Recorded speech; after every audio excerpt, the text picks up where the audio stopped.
Olá, alunos do sétimo ano. Aqui é Leonardo Montes, professor de História, trazendo mais um vídeo para vocês, dessa vez referente à semana 3 do nosso PET 6, que começa na página 71.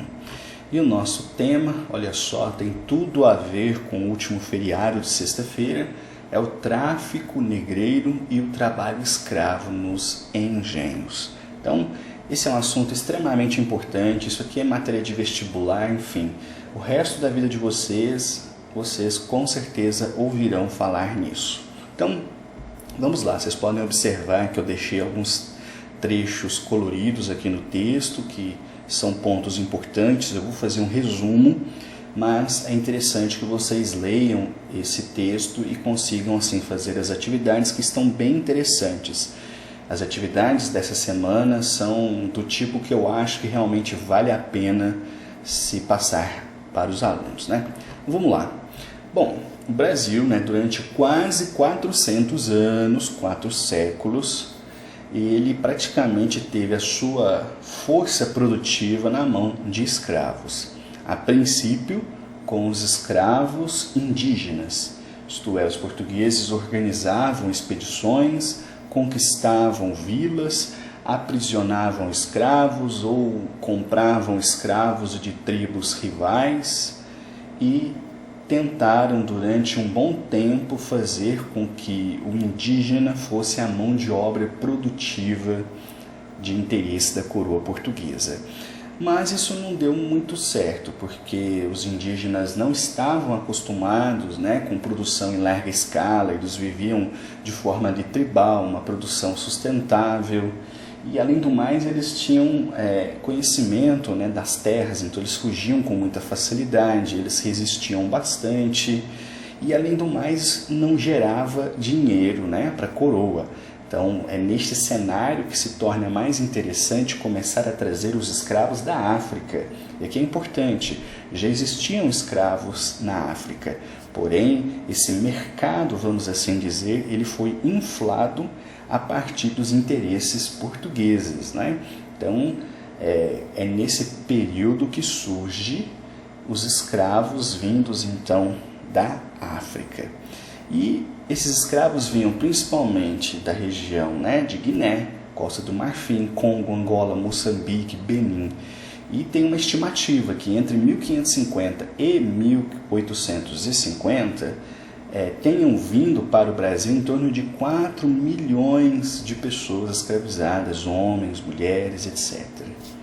Bom, e as táticas de aprisionamento, a princípio, elas consistiam de pequenos ataques, pequenas invasões às aldeias, mas com o passar do tempo, o que eles fizeram?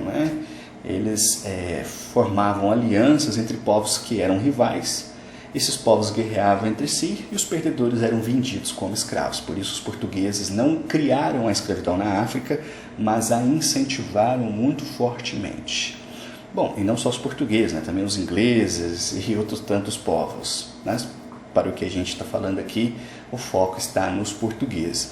Uma vez que esses escravos eram aprisionados, eles frequentemente eram batizados, tinham seus nomes trocados por nomes portugueses, principalmente por nomes, entre aspas, católicos. Então, eles eram colocados em navios para vir ao Brasil. E é esse processo que se chama de tráfico negreiro, Ou seja, essas pessoas eram tiradas do continente africano e trazidas para o Brasil. E esses navios eram chamados também de tumbeiros, porque eles representavam como tumbas, ou seja, eles representavam a morte, porque as condições eram péssimas, eles eram muito maltratados, passavam fome, estavam sujeitos a doença, enfim. Então, muitos morriam nesse processo, e quando eles morriam nesse processo, os seus corpos eram jogados no mar, porque não iam ficar apodrecendo dentro de um navio, Então, tentem imaginar como isso foi sofrido, E quando eles chegavam aqui no Brasil, eles eram separados, eles eram avaliados por questão de força, beleza, conhecimentos, etc. E eles eram vendidos em praça pública. Sabe quando você vai lá na feira do Abadia e você compra alguma coisa, come um pastel? Mais ou menos isso. Então as pessoas eram mercadorias, eles eram vendidos, né, para os proprietários brasileiros ou portugueses residentes no Brasil com as mais variadas intenções e sujeitos, portanto, a todo tipo de violência que vocês conseguirem imaginar. Bom, e aqui para o finalzinho do texto, né? Então, os trabalhos que eram dados, né, aos escravos, olha só, eles faziam coleta, a pesca, serviço doméstico e agricultura. Então, praticamente tudo aquilo que movia a economia do país era conduzido por mãos escravas, não é? Bom, e aqui chega num ponto muito interessante que são as resistências, né? Mas e aí, será que os negros aceitavam isso de boa? Será que eles não tentavam fazer nada? Né? Que isso tem muita gente, inclusive, né, que tem essa mentalidade, não é bem por aí. Existiram muitas práticas de resistência à escravidão, como por exemplo a fuga, a queima das plantações, né? Existem alguns filmes que mostram isso, né? Os escravos faziam uma revolta, tacavam fogo na casa, tacavam fogo na plantação, né?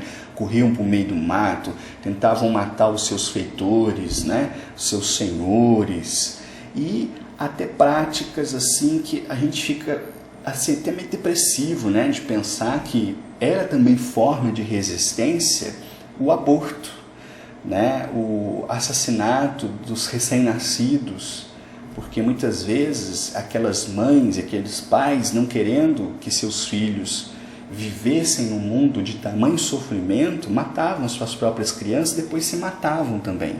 Então o suicídio também foi uma forma de resistência. Olha quanta violência foi empregada e utilizada no Brasil. Então muita gente ainda fica em dúvida se feriados como o Dia da Consciência Negra são importantes para fazer refletir sobre isso. Então acho que já tem a resposta. E também uma forma de resistência dos escravos era a formação dos quilombos, né? Eles se organizavam no meio do mato, criavam ali as suas vilas, tentavam levar as suas vidas, né?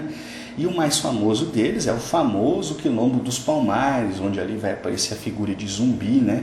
Quilombo dos Palmares ficava ali numa região que fazia divisa de Alagoas com Pernambuco, e no seu auge ele chegou a ter 20 mil habitantes, não só escravos, mas também índios, pessoas pobres que acabavam indo para lá.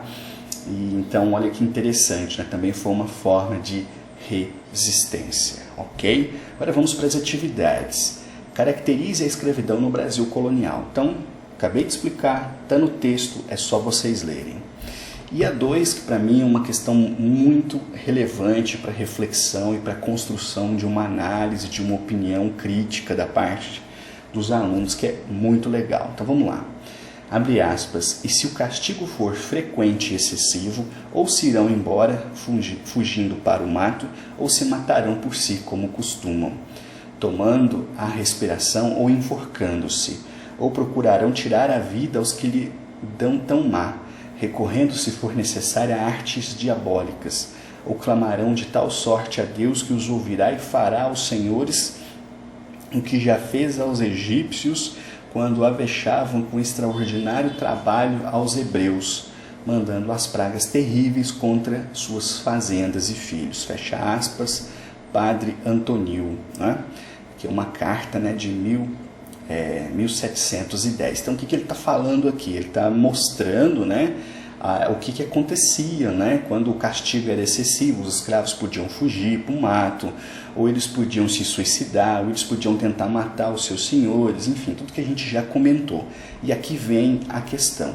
Faça um texto explicando como viviam os escravos no Brasil colônia e quais eram as formas de resistência dos negros à escravidão citadas por Antonil.